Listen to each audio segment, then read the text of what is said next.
नमो तस्स भगवतो अरहतो सम्मा सम्बुद्धस्स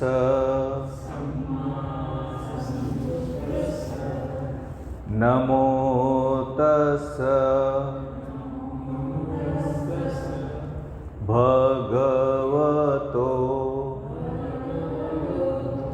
अरहतो सम्मा सम्बुद्धस्स नमो तस्स भगवतो अरहतो सम्मा सम्बुद्धस्स।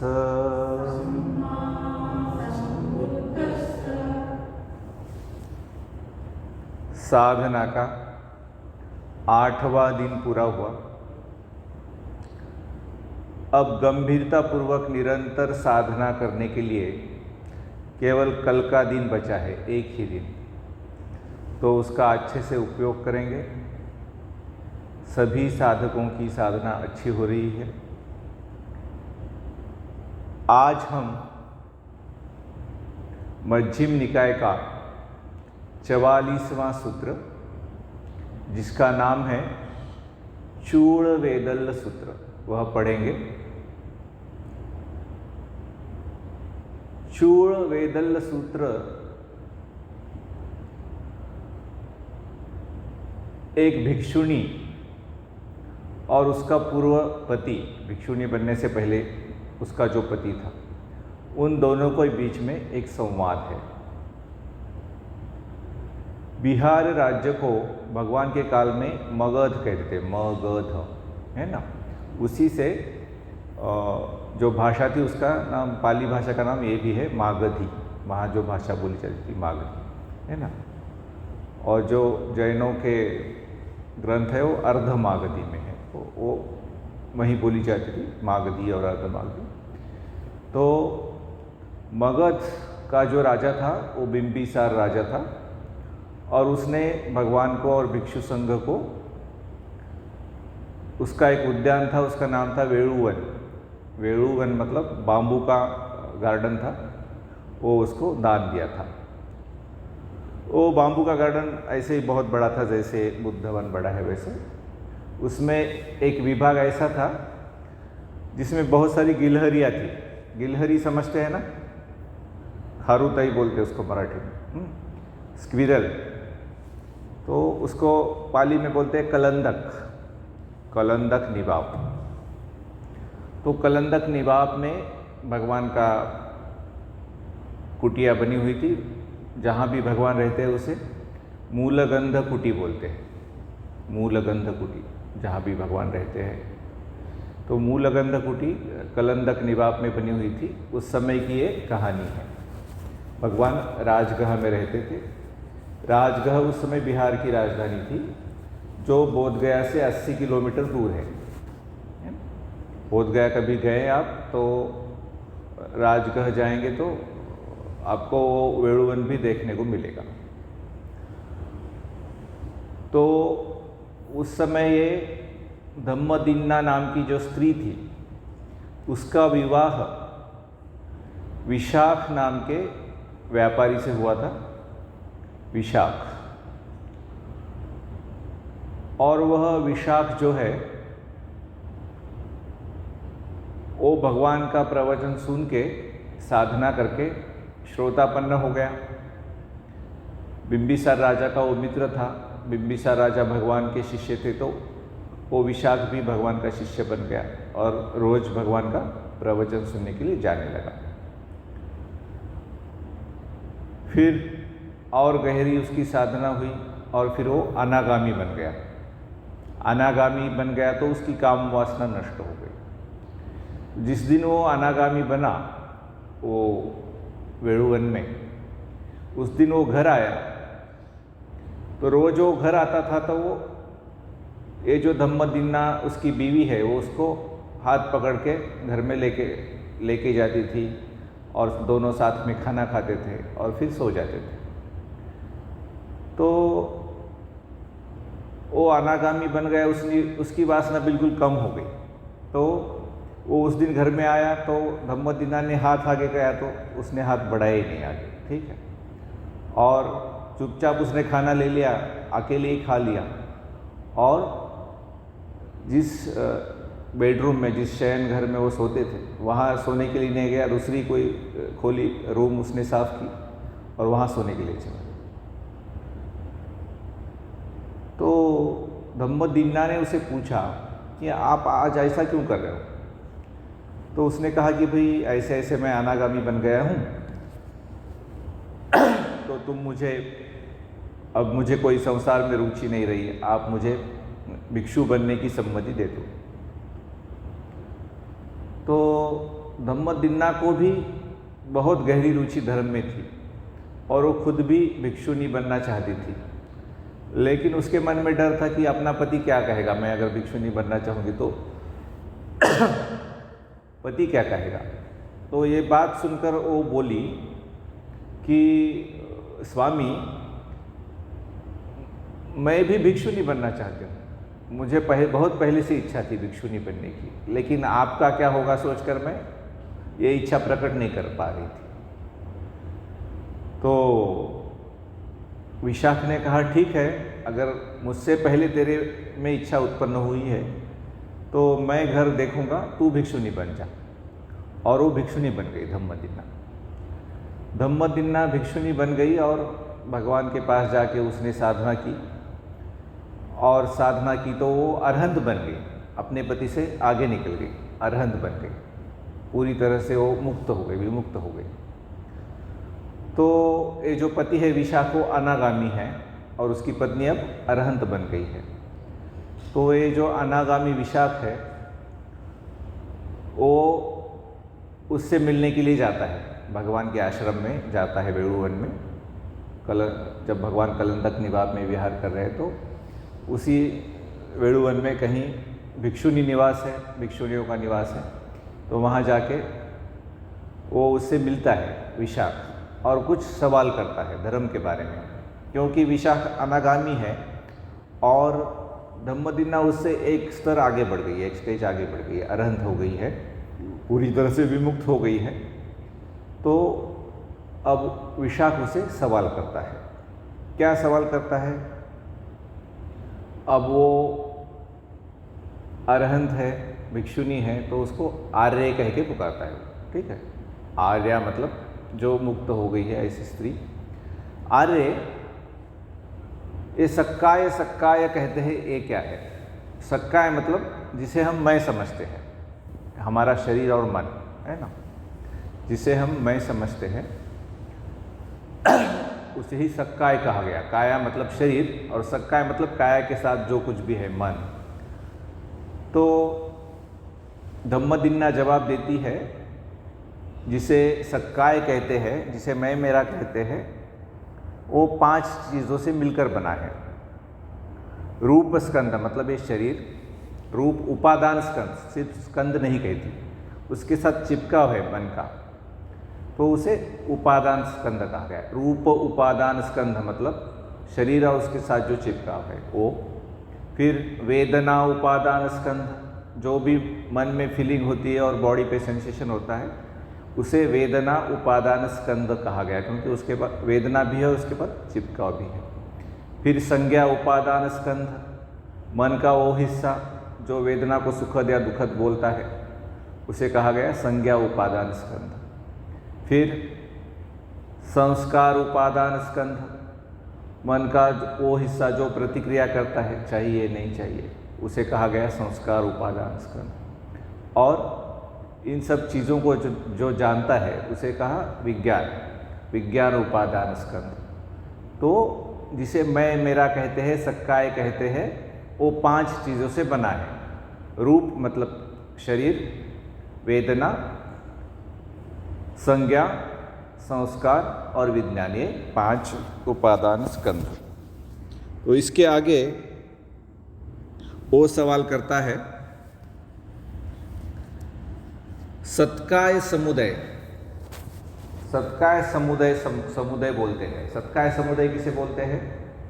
तो जिस चीज़ से ये उत्पन्न होता है, मैं और मेरा नाम का जो भी काय सत्काय है वो किस चीज़ से उत्पन्न होता है? तो वो बोलती है कि ये तृष्णा से उत्पन्न होता है। तो ये तृष्णा क्या है?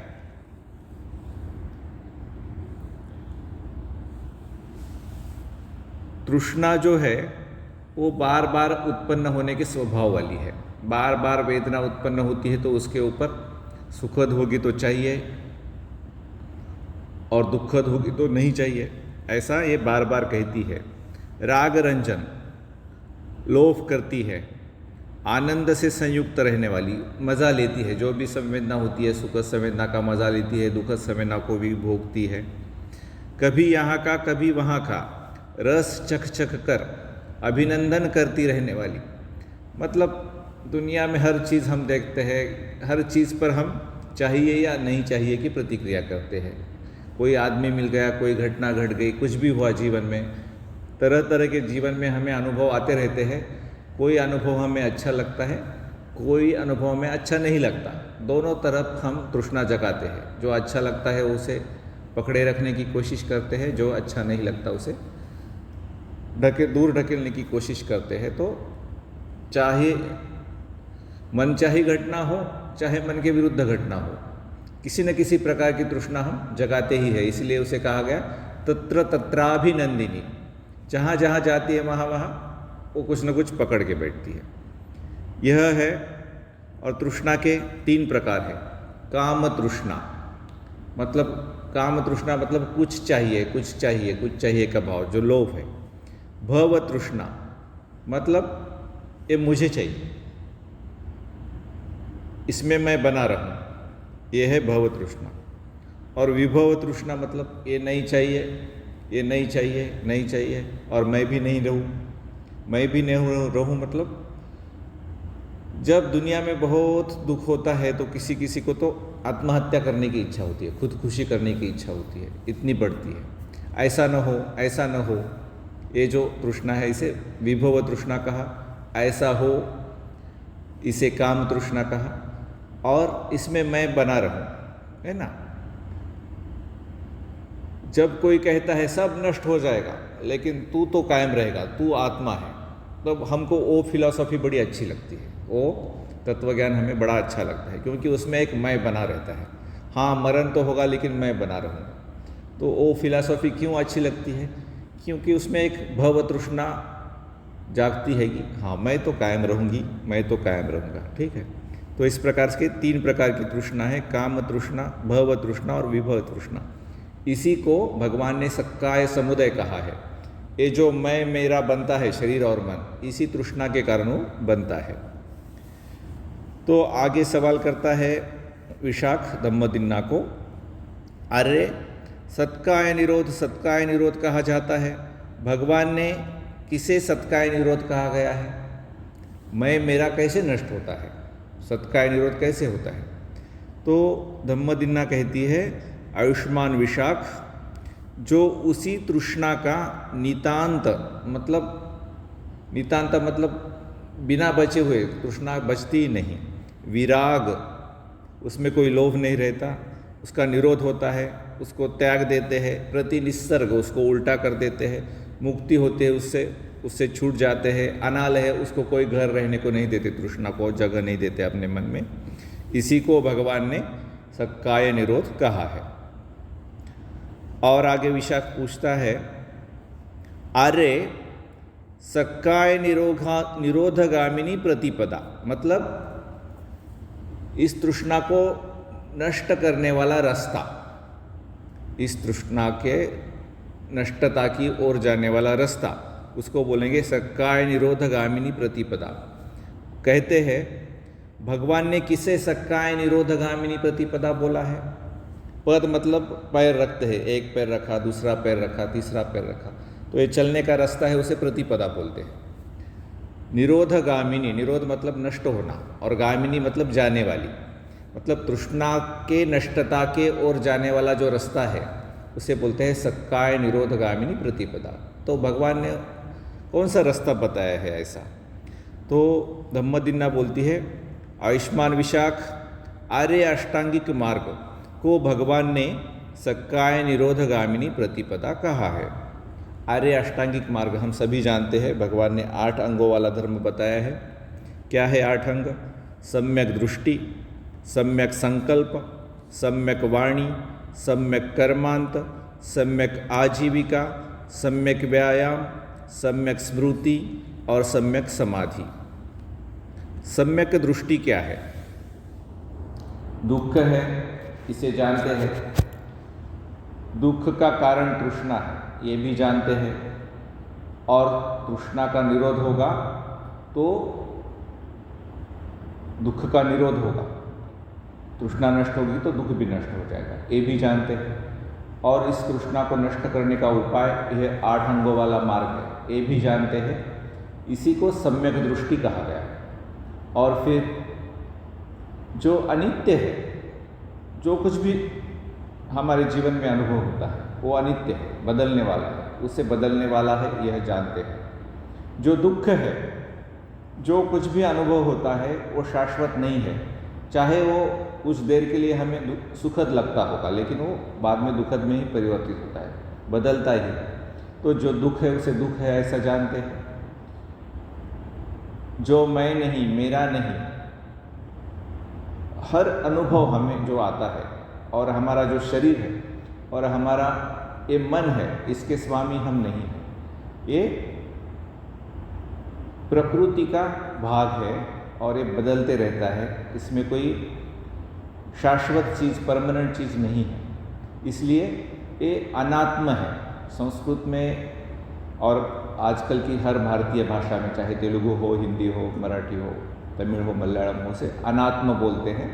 पाली में उसे अनत्ता कहा गया। अनत्ता मतलब इसमें आत्मा नाम की कोई चीज़ ही नहीं है, मैं नहीं है, मेरा नहीं। तो इसे जानते हैं।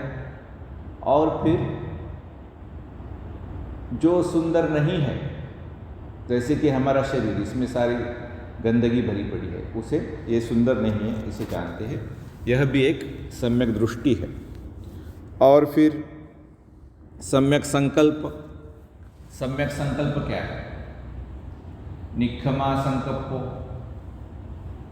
मतलब मन में जो भी विचार आते हैं, कुछ भी जागता है तो उसे मैं मेरे का भाव नहीं लगता, उसे बोलते हैं निखम्मा संकल्पो। वैसे निखम्मा संकल्प का अर्थ है घर छोड़ना, निष्क्रमण का अर्थ है घर छोड़ना। लेकिन ये तो ऊपर ऊपर की बात हो गई। घर छोड़ने की जरूरत नहीं है हमें। घर में रह के सब काम करते हुए भी उससे अलिप्त रह सकते हैं, मैं मेरा नहीं समझ सकते हैं, तो उसको निखमा संकल्प बोलते हैं। फिर अव्यापाद संकल्पो, मतलब किसी के प्रति द्वेष नहीं रखते, वो हो गया अव्यापाद संकल्प। फिर अविहिंसा संकल्प, किसी को हानि पहुंचाने की इच्छा नहीं रखते। यह 3 प्रकार के संकल्प जो है वो सम्यक संकल्प होते हैं। उसके बाद क्या कहा गया अष्टांग मार्ग में? सम्मा वाचा, सम्यक वाणी।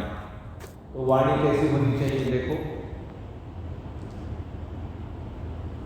हमारा जो हेतु है वाणी प्रकट करने से पहले, कुछ भी बोलने से पहले, उसमें किसी की हानि करने का, किसी को फंसाने का हेतु नहीं होना चाहिए। तो ये जो सम्यक वाणी है वो किस प्रकार की होनी चाहिए? देखिए, एक तो वह जांचेंगे बोलने से पहले, क्या मैं जो बोलने जा रहा हूँ क्या वो सच है, क्या वो सामने वाले का हित करने वाला है। सामने वाले का हित समझते हैं ना, भला करने वाला है। और क्या वो सामने वाले को प्रिय लगेगा। तीनों चीज़ें जांच लो।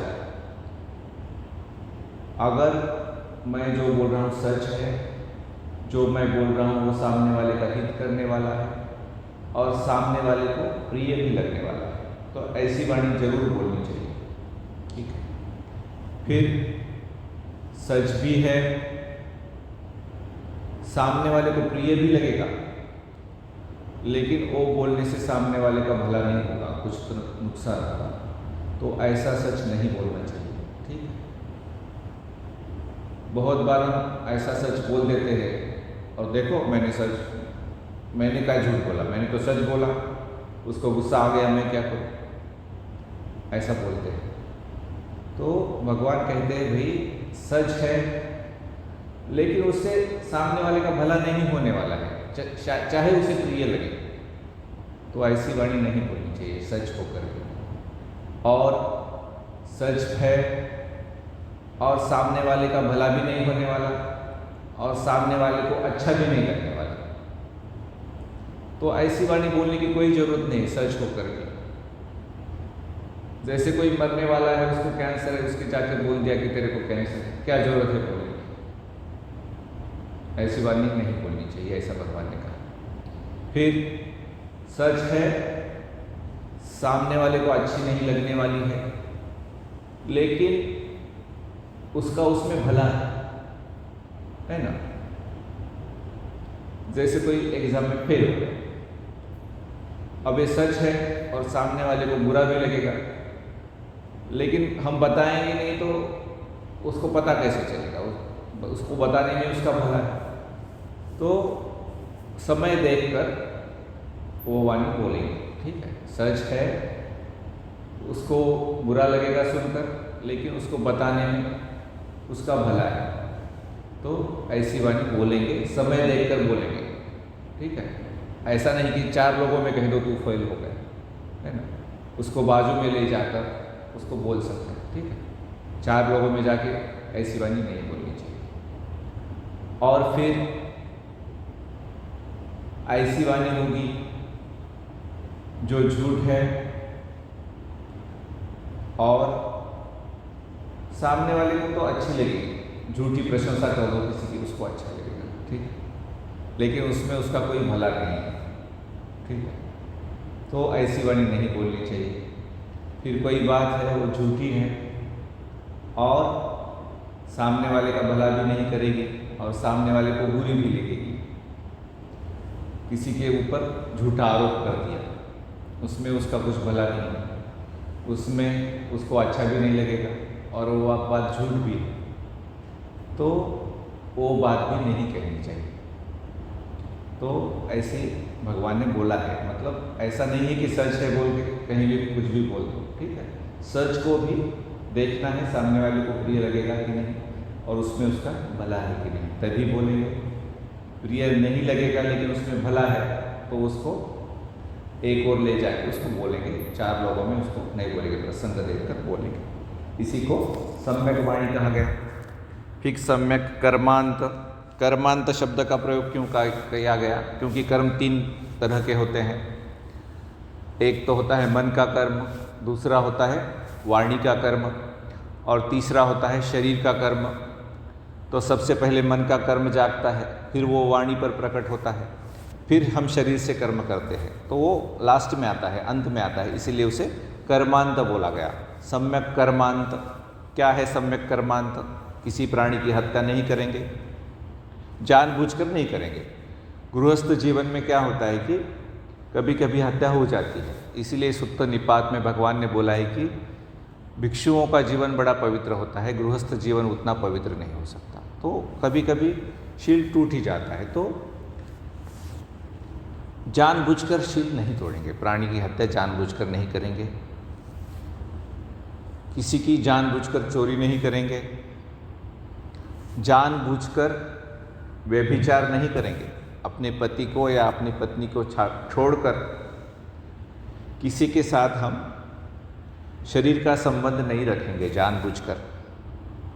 अब किसी ने बलात्कार कर दिया तो हमारी तो इच्छा नहीं थी, तो उसके जिम्मेदार हम नहीं हैं, लेकिन हम हमारी ओर से जानबूझकर अपनी पति या पत्नी को छोड़कर किसी के साथ शरीर का संबंध नहीं रखेंगे, और अगर शादी नहीं हुई है तो किसी के साथ भी शरीर का संबंध नहीं रखेंगे, और फिर शराब नहीं पिएंगे, और किसी नशे पते का, आजकल तरह तरह के ड्रग्स होते हैं, उनका सेवन नहीं करेंगे। तो ये हो गया सम्यक कर्मांत। उसके बाद कहा गया सम्मा आजीवो, सम्यक आजीविका। मतलब हम जो भी नौकरी धंधा कर रहे हैं उसमें हमारा हेतु शुद्ध होना चाहिए, सामने वाले को फंसा के पैसे कमाने का हेतु नहीं होना चाहिए। नौकरी कर रहे हैं तो नौकरी ठीक ठीक से करनी चाहिए, ठीक है ना।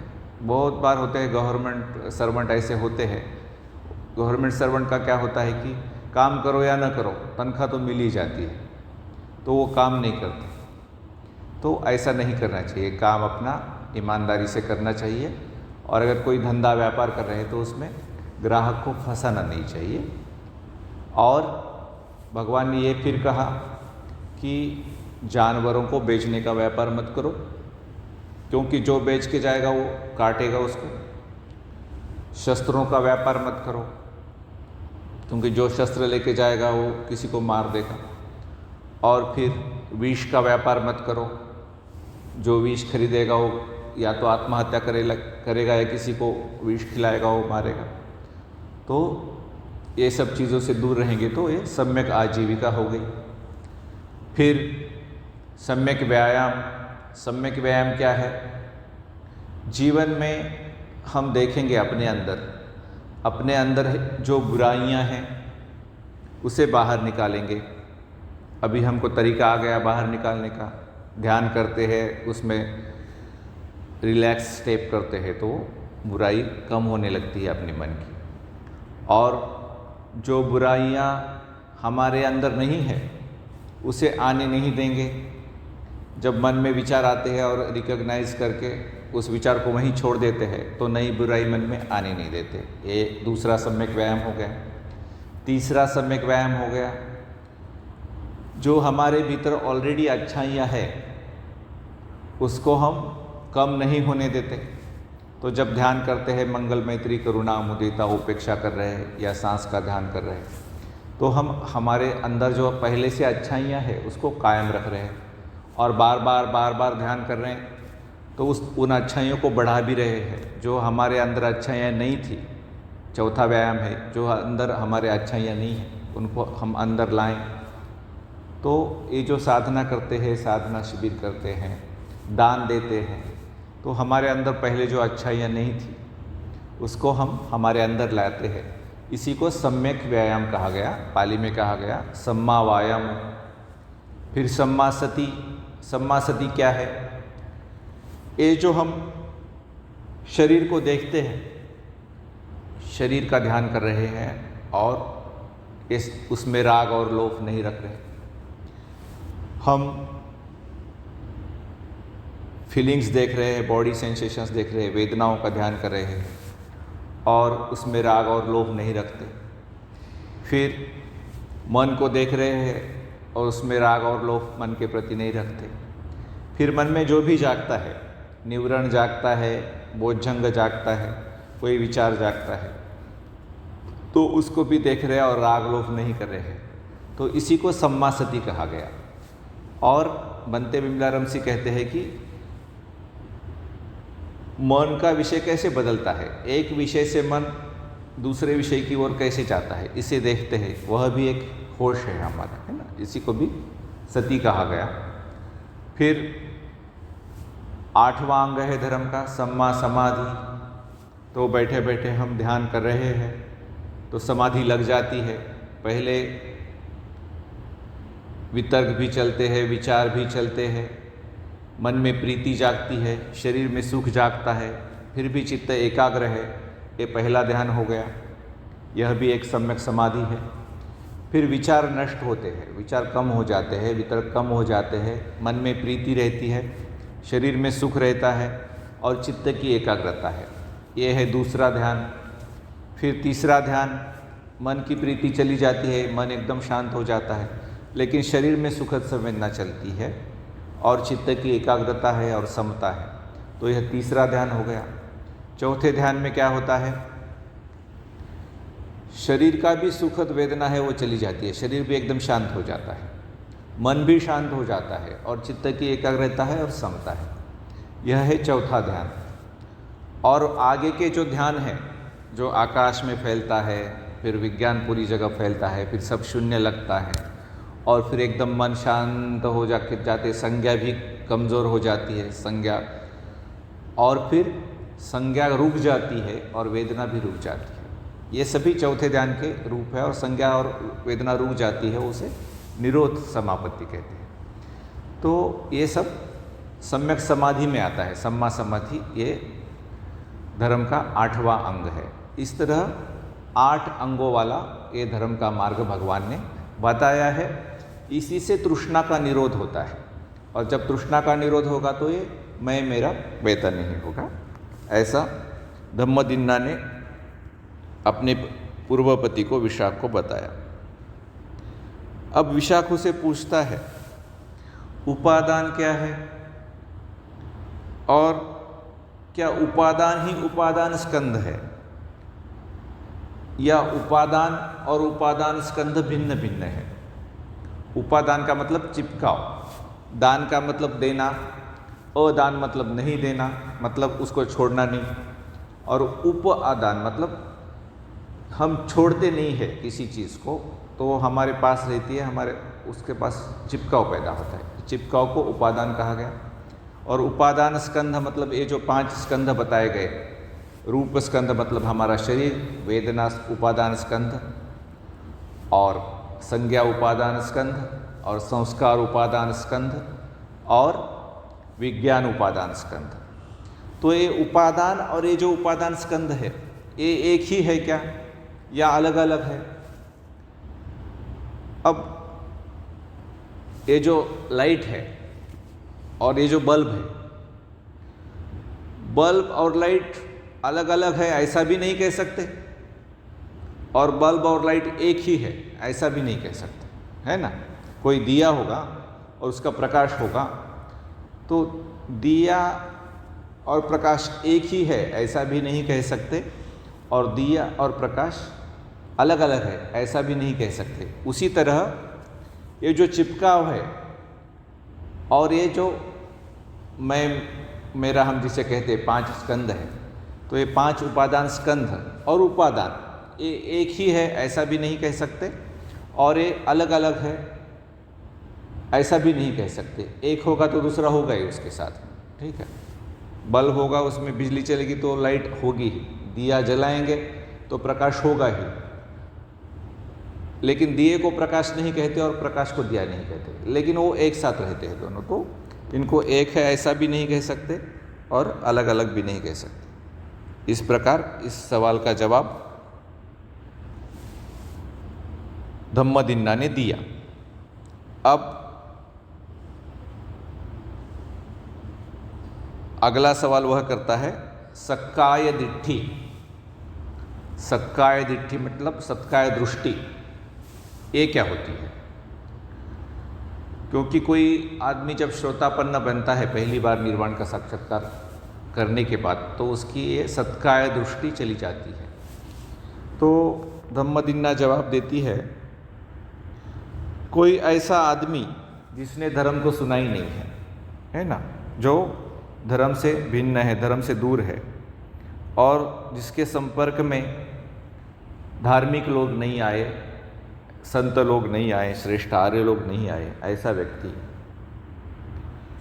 जो धर्म को नहीं जानता है, और धर्म को नहीं जानता है तो धर्म का पालन भी नहीं कर पाता, धर्म के लोगों का संग नहीं करता, सत्पुरुषों का संग नहीं करता, सत्पुरुषों ने जो बताया हुआ धर्म है उसको नहीं जानता, और उसको सत्पुरुष अच्छे भी नहीं लगते, वो सत्पुरुषों के प्रति विनीत भाव नहीं रखता, वो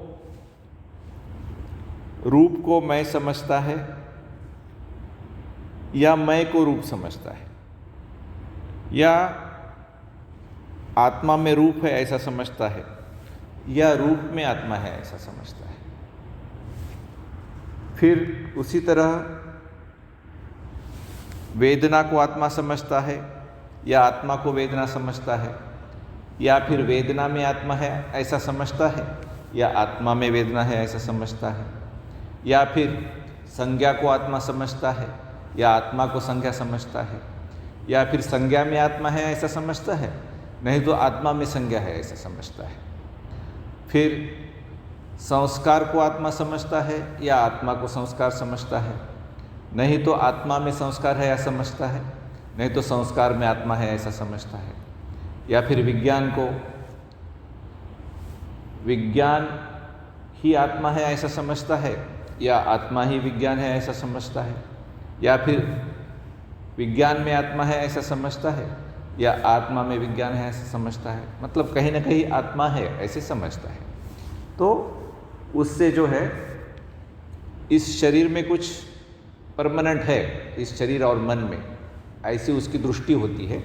इसी को सत्काय दृष्टि कहा गया, ऐसा उसका दृष्टिकोण होता है। तो फिर अगला सवाल विशाख करता है, हे आर्य, क्या होने से सत्काय दृष्टि नहीं होती है? तो वह जवाब देती है, आयुष्मान विशाख, श्रुतवान व्यक्ति जिसने धर्म को सुना है, जिसने आर्य व्यक्तियों का संग किया है, जो आर्य धर्म को जानता है, आर्य धर्म के प्रति विनीत रहता है, उसमें चलता है, सत्पुरुषों का संग करता है, सत्पुरुषों के धर्म को जानता है, सत्पुरुषों के धर्म के प्रति विनीत भाव रखता है, वह रूप आत्मा है ऐसे नहीं समझता, आत्मा रूप है ऐसे नहीं समझता, रूप में आत्मा है ऐसे नहीं समझता, आत्मा में रूप है ऐसे भी नहीं समझता, वेदना आत्मा है ऐसे नहीं समझता, आत्मा वेदना है ऐसे नहीं समझता, वेदना में आत्मा है ऐसे भी नहीं समझता, या आत्मा में वेदना है ऐसे भी नहीं समझता, संज्ञा आत्मा है ऐसे नहीं समझता, आत्मा संज्ञा है ऐसे भी नहीं समझता, संज्ञा में आत्मा है ऐसे भी नहीं समझता, और आत्मा में संज्ञा है ऐसे भी नहीं समझता, संस्कार आत्मा है ऐसे नहीं समझता, आत्मा संस्कार है ऐसे भी नहीं समझता, संस्कार में आत्मा है ऐसे भी नहीं समझता, या आत्मा में संस्कार है ऐसे भी नहीं समझता।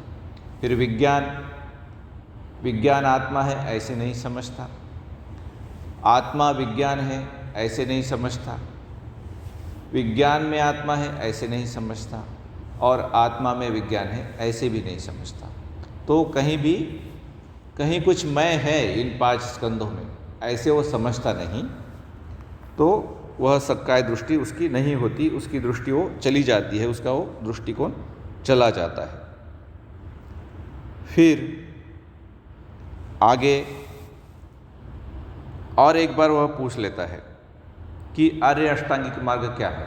पहले एक बार बताया गया, फिर वो पूछता है कि आर्य अष्टांगिक मार्ग क्या है। फिर वो बताती है, सम्मा दिट्ठि, सम्मा संकप्पो, सम्मा वाचा, सम्मा कम्मंतो, सम्मा आजीवो, सम्मा वायामो, सम्मा सति और सम्मा समाधि। यह आर्य अष्टांगिक मार्ग है। फिर वो पूछता है, आर्य अष्टांगिक मार्ग संस्कृत है क्या कि असंस्कृत है? संस्कृत का मतलब संस्कारों से युक्त, जिस चीज़ को बनाया गया है। ठीक है, जो निर्वाण है वो क्या है? वो बनाया नहीं जा सकता। मुक्ति मोक्ष निर्वाण जो है वो बनाया नहीं जा सकता। क्या तो आर्य अष्टांगिक मार्ग अपने आप प्रकट होता है या हमें कुछ करना पड़ता है उसके लिए? है ना, अपने आप वो प्रकट होता है या हमें कुछ करना पड़ता है? इस अर्थ में उसने पूछा कि संस्कृत है या असंस्कृत है। तो धम्मदिन्ना ने जवाब दिया कि भाई ये संस्कृत है, इसे करना पड़ता है, इसके पथ पर हमें चलना पड़ता है, ये अपने आप तुम्हारी तरफ नहीं आएगा। ठीक है, भगवान भी तुमको उसे दे नहीं सकते। वो भगवान ने कहा, तुम्हें ही किच्चम आतप्पम अखा तारो तथागता, मतलब तुम्हें खुद इस मार्ग पर चलना पड़ेगा भाई, ये अपने आप नहीं जागेगा। ठीक है, तो इसलिए इसे संस्कृत कहा गया। संस्कृत मतलब जिसे बनाना पड़ता है, बनने से वो पैदा होता है। तो आर्य अष्टांगिक मार्ग असंस्कृत नहीं है, संस्कृत है, उसे बनाना पड़ेगा, उस पर चलना पड़ेगा। फिर उसने पूछा, ये जो 3 स्कंद कहे गए धर्म के, शील, समाधि और प्रज्ञा, तो क्या एक एक स्कंध में पूरा आर्य अष्टांगिक मार्ग आता है या आर्य अष्टांगिक मार्ग में तीनों स्कंध आते हैं? तो उसने जवाब दिया कि केवल शील में पूरा मार्ग नहीं आता, केवल समाधि में पूरा मार्ग नहीं आता, केवल प्रज्ञा में पूरा मार्ग नहीं आता, लेकिन ये पूरे आर्य अष्टांगिक मार्ग में ये तीनों स्कंध आ जाते हैं, शील, समाधि और प्रज्ञा। जैसे कि सम्मा वाचा, सम्मा कम्मंतो और सम्मा आजीवो, इसकी शील स्कंध इसमें आ जाता है। और फिर सम्मा वायामो, सम्मा सति और सम्मा समाधि, ये तीन अंग समाधि स्कंध में आ जाते हैं। और सम्यक दृष्टि और सम्यक संकल्प, सम्मा दिट्ठि और सम्मा संकल्पो, ये दो अंग जो है वो प्रज्ञा में आ जाते हैं। ऐसा धम्मदिन्ना ने विशाख को जवाब दिया। फिर विशाख उसे पूछता है, अरे यह समाधि क्या होती है? कौन से धर्म समाधि के निमित्त है और कौन से धर्म समाधि को परिष्कृत करते हैं, मतलब उसको बढ़ाते हैं? और ये समाधि भावना क्या होती है? तो वो जवाब देती है विशाख, जो चित्त की एकाग्रता है उसी को समाधि कहा जाता है। और समाधि के निमित्त क्या है? तो ये 4 सतिपट्ठान है, कायानुपश्यना, वेदनानुपश्यना, चित्तानुपश्यना और धम्मानुपश्यना। जो हम कर रहे हैं, काया को देख रहे, वेदना को देख रहे, चित्त को देख रहे और चित्त में जागने वाले धर्मों को देख रहे। तो ये 4 सतिपट्ठान जो है, स्मृति प्रस्थान जो है, ध्यान रखने की जगह है, ये समाधि के निमित्त है। और समाधि को कैसे बनाया जाता है? तो 4 सम्यक प्रणिधान, मतलब बुरी चीज़ों को रोक दिया, रिकॉग्नाइज और रिलीज़ करके, और जो बुरी चीज़ें जागी थी उनको रिलैक्स कर दिया, ये दूसरा सम्यक व्यायाम हो गया। और जो अच्छी चीज़ नहीं है उसे जगाया, मंगल मैत्री, करुणा, मुदिता, उपेक्षा या समता को जगाया, उपेक्षा का मतलब ही समता है, उनको जगाया और उनको बढ़ावा दिया, अच्छी चीज़ों को, जो अच्छी चीज़ें ऑलरेडी हमारे अंदर है उनको बढ़ावा दिया। तो ये 4 चीज़ें करने से, मतलब सम्यक व्यायाम करने से समाधि जो है वो बढ़ती है, उससे वो परिष्कृत होती है, ऐसा कहते हैं हिंदी में। तो इन्हीं धर्मों का आसेवन करना, इनका बार बार इसको करते रहना, उनका विकास करना, बार बार उनको करना, उनको स्वीकार करना, उनको अपने मन में लाना और फिर बार बार उसे करते रहना, यही समाधि की भावना है। इसी को भावना कहा गया। फिर विशाख ने सवाल पूछा, अरे संस्कार कितने हैं? जो संस्कार बोलते हैं वो कितने हैं?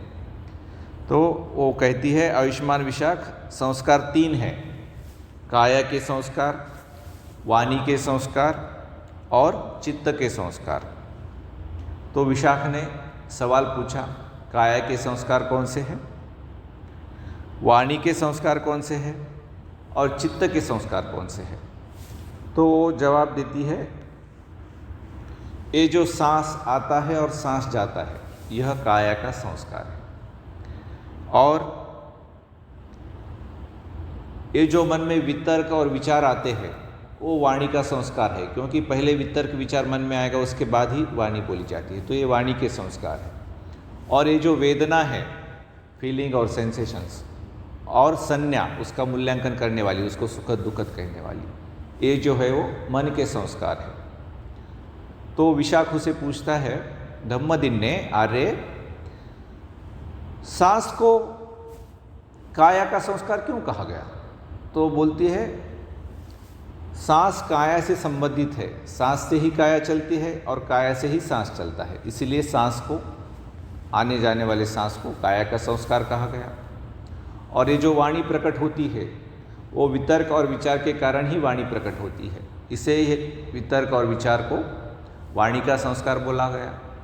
और वेदना मन में महसूस होती है और संज्ञा भी मन का हिस्सा है, इसलिए वेदना को और संज्ञा को वाणी का संस्कार कहा गया।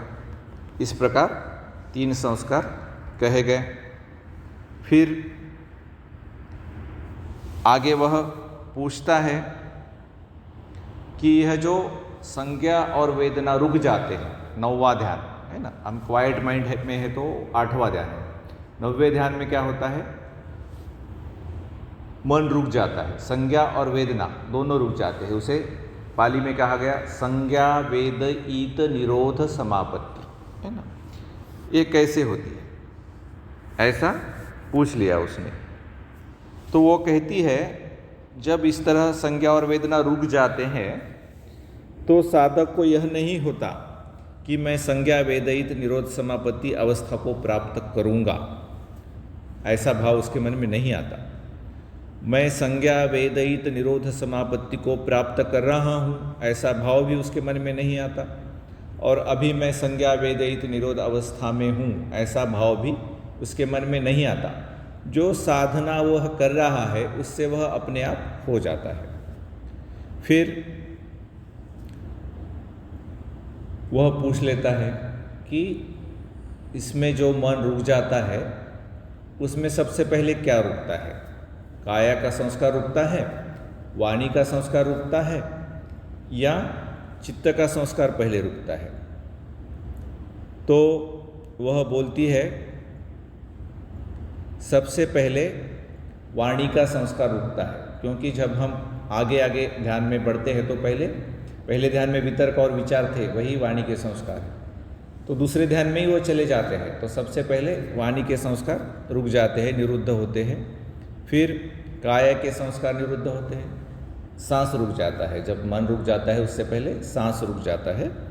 और फिर वेदना और संज्ञा, ये चित्त के संस्कार, ये दोनों रुक जाते हैं, निरोध होता है उनका। तो ये जो मन को रुकने की अवस्था है, मन के रुकने की, जिसे संज्ञा वेदित निरोध समापत्ति कहा गया, उससे उत्थान कैसे होता है, मतलब उसके बाहर कैसे आता है साधक, ऐसा सवाल विशाख ने धम्मदिन्ना को पूछा। तो धम्मदिन्ना कहती है ये भाव तो प्रकट नहीं हो सकता कि मैं उससे बाहर आने वाला हूँ, क्योंकि उस समय मन ही नहीं है, संज्ञा भी नहीं है, वेदना भी नहीं है। तो ये भाव नहीं आता कि संज्ञा वेदना निरोध समापत्ति से बाहर आ रहा हूँ, बाहर आना है, या बाहर आ रहा हूँ, या बाहर आ गया हूँ, ये भाव नहीं होते। जिस प्रकार का ध्यान साधक कर रहा है उसकी वजह से वो अपने आप वो नेचुरली हो जाता है, ऐसा भाव बिना मन में आए ही। तो फिर वो सवाल करता है विशाख धम्मदिन्ना से, हे धम्मदिन्ने, हे आर्य, संज्ञा वेदित निरोध समापत्ति से बाहर आते हुए भिक्षु मतलब साधक के कौन से धर्म पहले उत्पन्न होते हैं? काय के संस्कार मतलब सांस पहले आता है, या वाणी के संस्कार वितर्क विचार पहले आते हैं, या चित्त के संस्कार पहले आते हैं? तो जब ये निरोध समापत्ति का ध्यान लगता है, सिजेशन जिसे कहते हैं अंग्रेजी में, तो बाहर आता है तो सबसे पहले चित्त के संस्कार यानी कि वेदना और संज्ञा सबसे पहले उत्पन्न होते हैं। फिर उसके ऊपर इसके संस्कार उत्पन्न होते हैं वाणी के, वितर्क और विचार। और फिर उसके बाद नहीं, पहले सांस आता है, वेदना और संज्ञा के बाद पहले सांस आता है, और उसके बाद वितर्क और विचार प्रारंभ होते हैं। तो अब जब मन रुका था और वो आ गया, तो उसको स्पर्श क्या करता है? सबसे पहले मन वापस आ गया, वेदना और संज्ञा पर आ गया, सांस चालू हो गया और वितर्क विचार आ गए, तो पहला स्पर्श किस चीज़ का होता है? तो कहती है कि उसको 3 स्पर्श होते हैं। शून्यता स्पर्श, सब शून्य है ऐसा उसे लगता है। अनिमित्त स्पर्श, उसके ध्यान का कोई आलंबन नहीं होता क्योंकि सब शून्य है। और अपणिहित स्पर्श मतलब कोई दिशा नहीं होती, सब शून्य लगता है, कोई निमित्त ही नहीं है, तो कोई दिशा भी नहीं है ऐसा उसे महसूस होता है। आर्य, संज्ञा वेद ईत निरोध समापत्ति से उठे हुए भिक्षु का चित्त किधर झुकता है, किधर प्रवृत्त होता है? अब वो मन और शरीर की दुनिया में वापस आ गया उस अवस्था से, तो उसकी रुचि किस ओर होती है? तो कहा गया कि विवेक की ओर होती है। विवेक का एक मतलब है एकांत, वो एकांत में रहना चाहता है। और विवेक का दूसरा मतलब है जो हम विवेक कहते हैं ज़मीर, है ना, कंसाइंस। अच्छा क्या है और बुरा क्या है वो उसको समझ में आता है ना, क्या अच्छा है और क्या बुरा है। नीर क्षीर विवेक बोलते हैं। नीर का मतलब है पानी, क्षीर का मतलब है दूध। तो जो हंस पक्षी होता है ऐसा कहते हैं कि दूध और पानी मिलाया जाएगा तो उसमें से वो केवल दूध पी लेगा, ठीक है। तो विवेक का मतलब है अच्छा क्या है और बुरा क्या है वो सोचना और अच्छी चीज़ को ग्रहण कर लेना। तो वो अच्छी चीज़ों की ओर और एकांत की ओर उसके मन का झुकाव होता है उस सिजेशन के एक्सपीरियंस से बाहर आने के बाद, ठीक है। फिर अगला सवाल वो करता है वेदनाएं कितनी हैं, तो वो कहती है 3 प्रकार की वेदनाएं हम सबको मालूम है, सुख वेदना, दुख वेदना और अदुख असुख वेदना। तो वो सवाल करता है सुख वेदना क्या है, दुख वेदना क्या है और अदुख असुख वेदना क्या है। तो वो बोलती है हमारे शरीर में और हमारे मन में जो कुछ भी सुखद लगता है, अच्छा लगता है, वही सुख वेदना है। अनुकूल प्रतीत होता है, हमारे मन के मुताबिक लगता है, वो सुख वेदना है। जो भी शरीर में दुख होता है, मन में दुख होता है और हमारे मन के मुताबिक नहीं होता है, प्रतिकूल होता है, उसे दुख वेदना कहा गया। और जो अनुकूल भी नहीं लगते, प्रतिकूल भी नहीं लगते, उसे अदुख असुख वेदना कहा गया। तो वो बोलता है सुख वेदना में क्या सुख है और क्या दुख है, दुख वेदना में क्या सुख है और क्या दुख है, और अदुख असुख वेदना में क्या सुख है और क्या दुख है। तो वो कहती है सुख वेदना जब है तो उसमें सुख लगता है और जब वो नष्ट लगती है तो वो दुख देती है। दुख वेदना जब है तो दुख देती है और जब वो नष्ट होती है तो वो सुख देती है। और जो अदुख असुख वेदना है उसका अगर ज्ञान है कि ये मैं नहीं, मेरा नहीं, तो वह सुख है। और अगर उसका ज्ञान नहीं है ये मैं और मेरा नहीं, तो वह दुख है। तो ऐसे तीनों वेदनाओं में भी सुख और दुख है, ऐसे वह बताती है। तो फिर अगला सवाल वो करता है कि सुख वेदना में चित्त का कौन सा मैल चिपकता है, उसे पाली में कहा गया अनुशय, ठीक है। हर वेदना में कोई मैल चिपक जाता है चित्त का, उसे अनुशय कहा गया, जो कई जन्मों से बहते आ रहे हैं हमारे मन में, ठीक है। सुख वेदना में कौन सा अनुशय चिपकता है, दुख वेदना में कौन सा अनुशय चिपकता है, अदुख असुख वेदना में कौन सा अनुशय चिपकता है। तो ये तो हम सभी जानते हैं, सुख वेदनाओं में लोभ चिपकता है, जिसे पाली और संस्कृत में राग कहते हैं। दुख वेदना में द्वेष चिपकता है। अदुख असुख वेदनाओं में अविद्या चिपकती है। अविद्या मतलब मोह, मतलब ये मेरी है, मैं है, ऐसी जो भावना है उसे यहाँ अविद्या कहा गया। आर्य, क्या सभी सुख वेदनाओं में ये राग अनुशय, ये लोभ, ये चित्त का मैल चिपकता है? क्या सभी दुख वेदनाओं में ये मैल चिपकता है? क्या सभी अदुख असुख वेदनाओं में ये मैल अविद्या का मैल चिपकता है?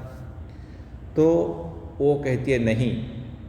अब सुनो, ठीक है, सभी सुख वेदनाओं में ये मैल नहीं चिपकता, सभी दुख वेदनाओं में ये मैल नहीं चिपकता, सभी अदुख असुख वेदनाओं में ये मैल नहीं चिपकता। क्यों? क्योंकि साधक भक्त जब ध्यान करने लगता है तो ये जो दूसरे 5 इंद्रिय हैं मन को छोड़कर, उनके विषयों से वो दूर रहता है, ठीक है। अब मन का एक विषय रह गया और उसमें वितर्क है, विचार है, और बाकी विषयों से दूर रह गया तो उस विवेक से प्रीति और सुख उत्पन्न होती है। तो वह जो सुखद वेदना है उसके प्रति अगर लोभ नहीं पैदा करे ध्यान के समय, तो वो उसको चिपकता नहीं है उस सुखद वेदना को। और ध्यान करते हुए कोई दुखद वेदना जाग गई और उसके प्रति हम द्वेष नहीं पैदा करेंगे तो उसको चिपकता नहीं है। ध्यान करते हुए कोई अदुखद असुखद वेदना जाग हुई और उसने हमने मैं मेरा नहीं समझा, उसको अच्छी तरह से जान लिया कि मैं मेरा नहीं है, तो उसके प्रति मोह का मैल नहीं चिपकता। इस प्रकार ध्यान में जो वेदनाएं जागती है उसमें मैल नहीं चिपकता। उसके बाद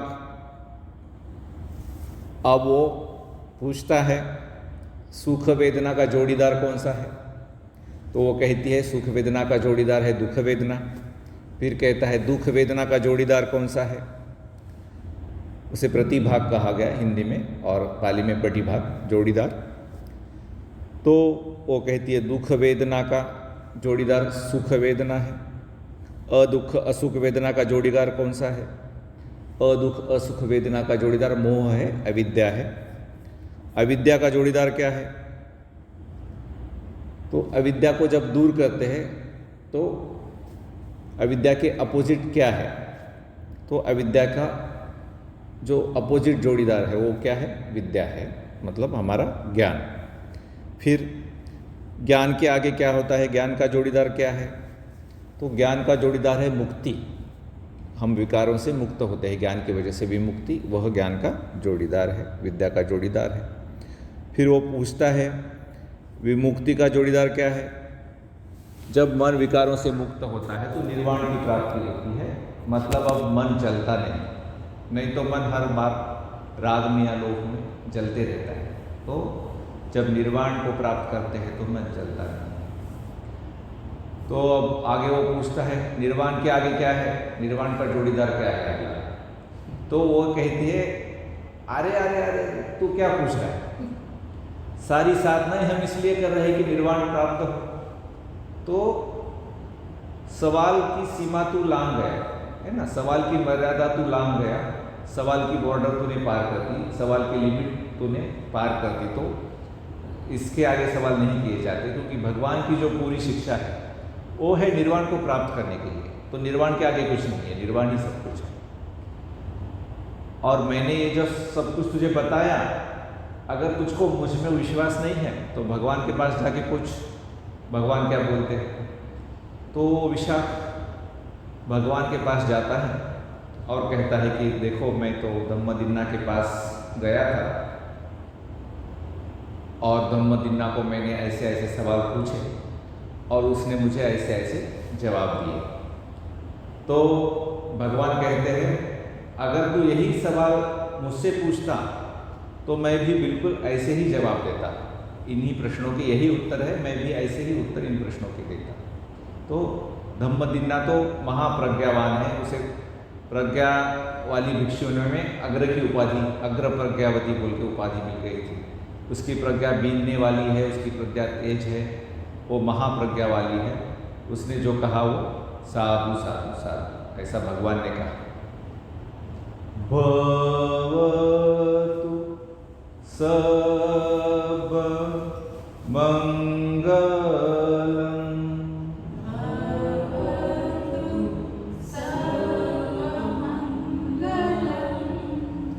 भवतु सब मंगलम,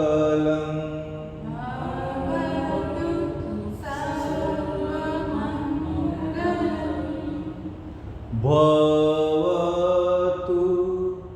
सब मंगलम,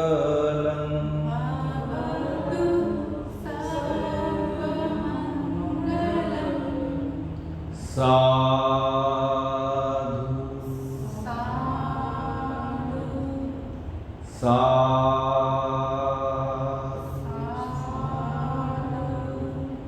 साधु।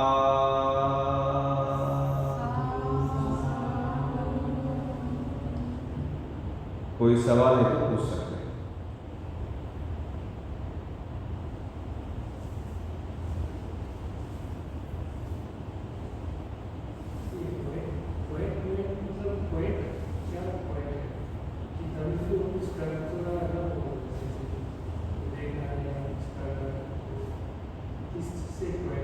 हाँ, क्वाइट माइंड जो है ना, उसमें जो संज्ञा है वो कमजोर होकर जाती है। संज्ञा जो है कमज़ोर हो जाती है, मन में विचार उतने नहीं आते, ठीक है। किसी किसी साधक को बिल्कुल विचार नहीं आते लंबी देर तक, ठीक है। तो इसलिए उसे क्वाइट माइंड कहा है। क्वाइट माइंड में जो साधक चले जाते हैं लंबी देर तक विचार नहीं आते, मन एकदम शांत रहता है। और कभी कभी विचार आ जाते हैं तो उस क्षण के लिए वो क्वाइट माइंड में नहीं है, ठीक है। जब मन पूरी तरह से शांत है या किसी किसी साधक का मन का एक हिस्सा शांत हो जाता है और मन के दूसरे हिस्से में विचार चलते हैं, ऐसा भी होता है।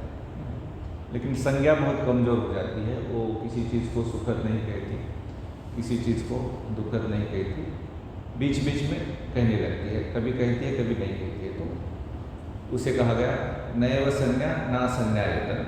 तो उसमें मन क्योंकि बहुत शांत हो जाता है और बहुत देर तक शांत रहता है, या मन का एक हिस्सा बहुत शांत हो जाता है, इसलिए भंते बिमला ऋषि ने उसे क्वाइट माइंड नाम दिया है। सूत्रों में उसे नैव संज्ञा ना संज्ञा कहता है।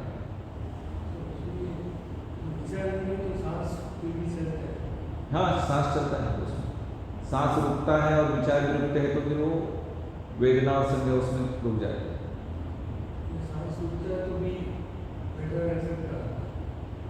हाँ, क्योंकि उसमें जो आयुष का संस्कार है, आयु का है ना, मृत्यु में और उसमें फर्क है। मृत्यु में क्या होता है, बॉडी की हीट चली जाती है, ऊष्मा, और जो जीवन को चलाने वाला संस्कार है, आयु संस्कार बोलते हैं उसको, वो भी कायम रहता है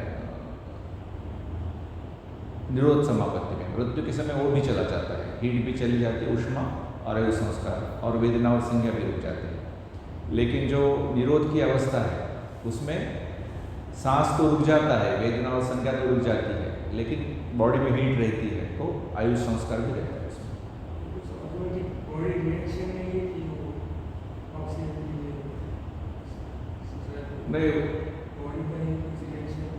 नहीं होता ऑक्सीजन, उसमें ऑक्सीजन की जरूरत नहीं पड़ती, क्योंकि सांस रुक जाता है और वेदना और संज्ञा दोनों रुक जाते हैं, तो उसमें ऑक्सीजन की जरूरत नहीं पड़ती।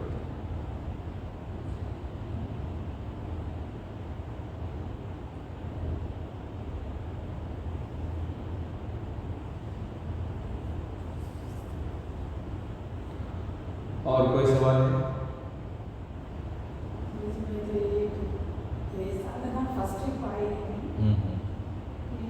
इससे पहले वो अलग था, इसमें ये ध्यान का थोड़ा मुझे कंफ्यूज हुआ।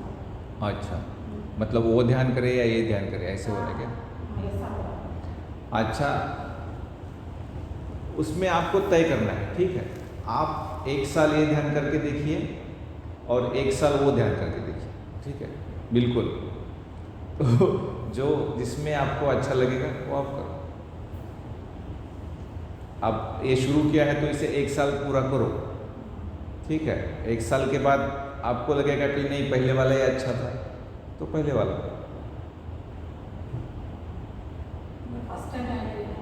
हाँ, वो तो होता ही है, सबको होता है ना। बहुत सारे लोग तो कुछ ना कुछ ध्यान सीख के आते हैं, बहुत कम लोग होते हैं कि जो एकदम डायरेक्ट वे में आ गए, है ना, कुछ ना कुछ करके आते हैं।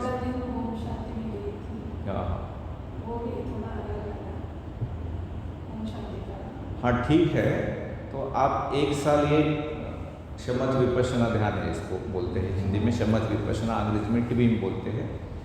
यह ध्यान आप 1 साल करके देखिए। अभी 10 दिन में तो आपको अच्छा लग रहा है ना, तो 1 साल तक करके देखिए, फिर आपको पता चलेगा कि ये वाला ध्यान अच्छा है या ओम शांति वाला ध्यान अच्छा है आपके लिए, है ना। हर आदमी के लिए अलग अलग ध्यान अच्छा हो सकता है।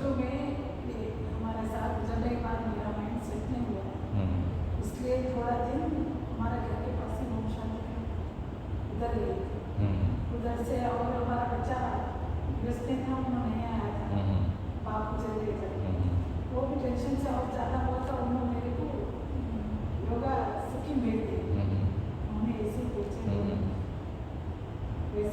ऐसे ही घूमती जा रही। नहीं, अभी चालू किया है ना, अभी 10 दिन हो गए, तो 1 साल आप करके देखो आपको कैसे लगता है, ठीक है। आपको अच्छा लगा तो कंटिन्यू करो, क्योंकि हमारी कोई ज़बरदस्ती नहीं। और भगवान ने कई तरह के ध्यान बताए, एक ट्विन ही नहीं बताया, ठीक है। तो भगवान के मार्ग में भी कई ये उपलब्ध है, कई प्रकार के ऑप्शंस उपलब्ध है। तो एक साल ये करके देखो, अच्छा लगा है तो कंटिन्यू करो। और कोई सवाल? शरीर और मन एक दूसरे को इन्फ्लुएंस करते हैं। हाँ जरूर, इसीलिए तो चल रहा है ये सब। नाम रूप जो बोलते हैं पटीच समुपाद में, संखार पच्चया नाम रूप, वो एक दूसरे को इन्फ्लुएंस करते हैं। जैसे मन में गुस्सा आ गया तो शरीर में गर्मी पैदा होती है, मन शांत हो गया तो शरीर का भी टेम्परेचर कम हो जाता है। जनरली बढ़ती ध्यान में जैसे वो सांस तेज होता है, कम होता है, हाँ, तो मन ने उसको इंस्टिगेट किया कि दोनों एक दूसरे को ये करते हैं। जैसे अब मन प्रसन्न हो गया तो चेहरे पे स्माइल आ जाती है, और चेहरे पे हमने स्माइल ले लिया तो मन प्रसन्न हो जाता है। तो दोनों एक दूसरे को प्रभावित करते हैं, शरीर और मन दोनों।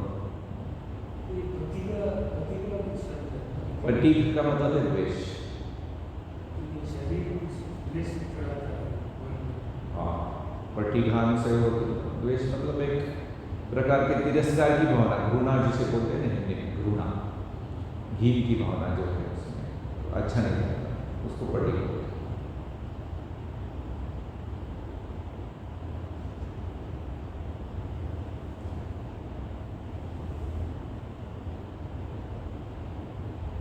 और कोई सवाल है?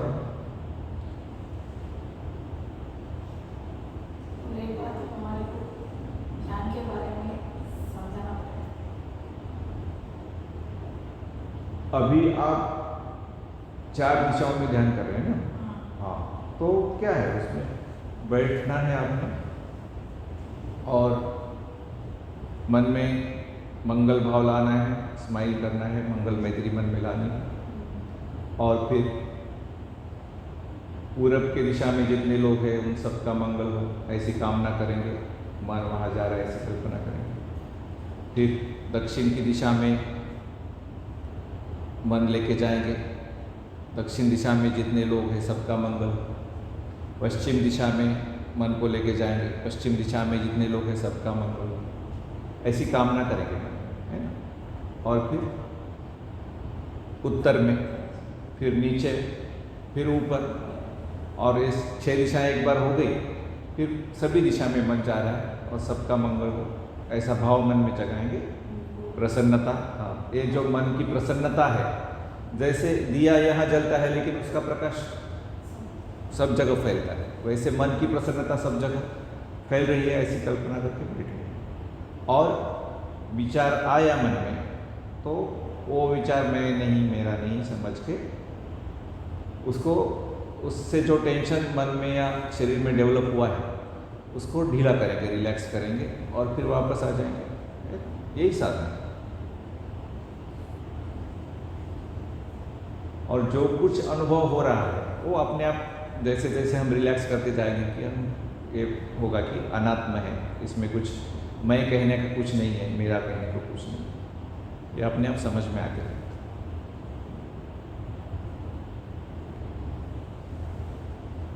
और कोई सवाल है?